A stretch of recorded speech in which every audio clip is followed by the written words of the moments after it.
आओ पढ़े मस्ती से चैनल में आपका स्वागत है। जब सर्दी की ठंडी सुबह में सूरज की किरणें धरती को छूती हैं, तभी भारत एक खास पर्व का स्वागत करता है।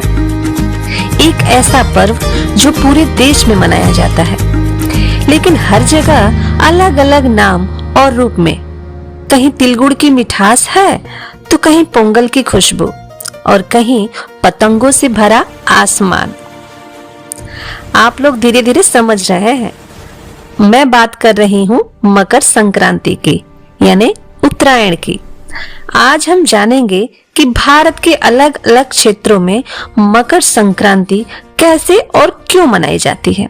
तो चलिए इस रंग बिरंगे त्योहार की यात्रा शुरू करते हैं, क्योंकि पढ़ेगा इंडिया तभी तो बढ़ेगा इंडिया। तो चलिए देखते हैं कि भारत के अलग अलग क्षेत्रों में किस प्रकार अलग अलग तरह से ये त्योहार मनाया जाता है। शुरू करते हैं उत्तर भारत से। उत्तर भारत में दान और पवित्रता का यह पर्व माना जाता है। उत्तर भारत में मकर संक्रांति को मकर संक्रांति या खिचड़ी के नाम से जाना जाता है। सुबह सुबह इस दिन लोग गंगा या किसी पवित्र नदी में स्नान करते हैं। दान का इस दिन विशेष महत्व होता है। लोग तिल और गुड़ दान करते हैं, क्योंकि तिल ठंडक से शरीर की रक्षा करता है, गुड़ शरीर को ऊर्जा देता है। कई जगह इस दिन खिचड़ी बनाई जाती है और खिचड़ी गरीबों को दान भी दी जाती है। बिहार और पूर्वी उत्तर प्रदेश में इस दिन दही चूड़ा खाने का एक विशेष रिवाज है। इसे खाना इस दिन शुभ माना जाता है। घर घर में दही, चिवड़ा, गुड़, तिल के बने लड्डू खाए जाते हैं। चलिए अब आते हैं तमिलनाडु में। तमिलनाडु में इस त्योहार का बहुत ही विशेष महत्व है। यह त्योहार तमिलनाडु में पोंगल के नाम से जाना जाता है। पोंगल 4 दिन का होता है। पहले दिन को लोग भोंगी पोंगल कहते हैं। इस दिन लोग घर की साफ सफाई करते हैं, पुराने बेकार सामान को हटाते हैं, सुबह सुबह भोगी की आग जलाते हैं। यह दिन पुरानी नकारात्मक चीजों को छोड़कर नई शुरुआत का प्रतीक है। दूसरा दिन थाई पोंगल, जिसे सूर्य पोंगल भी कहा जाता है, यह सबसे प्रमुख दिन होता है। इस दिन नए चावल, दूध और गुड़ से पोंगल बनाया जाता है। सूर्य देव की पूजा होती है। जब दूध उफनता है, लोग कहते हैं पोंगलो पोंगल। इसका अर्थ है समृद्धि और खुशहाली। तीसरे दिन को मट्टू पोंगल कहते हैं। यह दिन गाय और बैलों को समर्पित होता है। लोग गाय और बैलों को नहलाते हैं, उन्हें सजाते हैं और उनकी पूजा करते हैं, क्योंकि खेती में पशुओं का बड़ा योगदान होता है। चौथा दिन कानुम पोंगल। कानुम पोंगल का अर्थ होता है देखना या मिलना जुलना। इस दिन लोग रिश्तेदारों से मिलने जाते हैं, परिवार के साथ बाहर घूमने जाते हैं, पिकनिक मनाई जाती है, नदी, समुद्र या पार्क जाते हैं। कुछ जगहों पर तो बहनें भाइयों की लंबी उम्र के लिए प्रार्थना करती हैं। चावल, गुड़, फल रखकर पक्षियों को खिलाया जाता है। यह दिन पारिवारिक प्रेम और सामाजिक मेल मिलाप का प्रतीक है। इस तरह से बहुत ही धूमधाम से यहाँ त्योहार मनाया जाता है।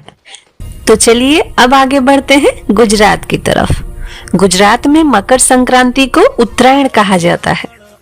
यहाँ ये पर्व पतंग उत्सव के रूप में प्रसिद्ध है। सुबह से शाम तक छतों पर लोग पतंग ही उड़ाते रहते हैं। घर घर में ऊंधियू, जलेबी, तिल के लड्डू और गन्ना खाया जाता है।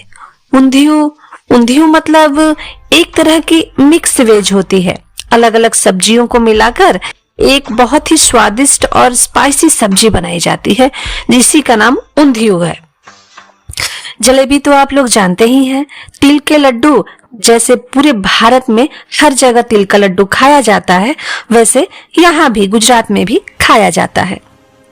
यहाँ उत्तरायण खुशी, उत्सव और मिलन का पर्व है। चलिए अब आ जाते हैं महाराष्ट्र में। महाराष्ट्र में इसे मकर संक्रांत कहा जाता है। इस दिन लोग तिल गुड़ एक दूसरे को देते हैं और साथ ही कहा जाता है कि तिल गुड़ खाओ और मीठा मीठा बोलो। महिलाएं हल्दी कुमकुम का आयोजन करती हैं। ये हल्दी कुमकुम का आयोजन क्या हुआ? महिलाएं एक दूसरे को सुहाग की चीजें गिफ्ट में देती हैं, जैसे हल्दी, सिंदूर, चूड़ियां, बिंदी इत्यादि। इसी को हल्दी कुमकुम का आयोजन कहा जाता है। अब आगे बढ़ते हुए चलते हैं पंजाब और हरियाणा में। पंजाब में, हरियाणा में 13 जनवरी की रात को लोहड़ी मनाई जाती है। अग्नि जलाई जाती है, लोग उसके चारों ओर नाचते हैं, गाते हैं। अग्निदेव को मूंगफली, रेवड़िया, गजक इत्यादि अर्पित की जाती हैं। यहाँ पर्व रबी की फसल और नई शुरुआत का प्रतीक है। अग्नि देवता की लोग पूजा करते हैं और उनसे प्रार्थना करते हैं कि जैसे फसल इस साल अच्छी हुई है, हे अग्निदेव हर साल अच्छी हो, ताकि हम सब खुश रहें और आपको ये अर्पित करते रहें। चलिए आगे बढ़ते हैं आंध्र प्रदेश और तेलंगाना की तरफ। यहाँ मकर संक्रांति को संक्रांति कहा जाता है। घरों को रंगोली से सजाया जाता है, नए कपड़े पहने जाते हैं, तिल, चावल और गुड़ से पारंपरिक व्यंजन बनाए जाते हैं। पूरा परिवार एक साथ भोजन करता है और इस तरह संक्रांति का यानी कि मकर संक्रांति का त्योहार यहाँ मनाया जाता है। वहीं कर्नाटक में मकर संक्रांति को साइंकटी कहा जाता है। लोग तिल, नारियल, गन्ना और मूंगफली बांटते हैं। बहनें भाइयों के लिए विशेष प्रसाद तैयार करती हैं और इस तरह यहाँ मकर संक्रांति का त्योहार मनाया जाता है। अब आते हैं पश्चिम बंगाल में। पश्चिम बंगाल में इसे पौष संक्रांति कहते हैं। गंगा सागर में विशेष मेला लगता है। विशेष क्या कहिए, बहुत ही भव्य मेला लगता है। कुंभ मेले के बाद भारत का दूसरा बड़ा मेला ये गंगा सागर का मेला होता है। दूर दूर से लोग इस दिन गंगा स्नान के लिए यानी गंगा सागर में स्नान के लिए आते हैं। घर घर में पिट्ठे, पुल्ली और खीर बनाई जाती है और इस तरह यहाँ ये पर्व मनाया जाता है।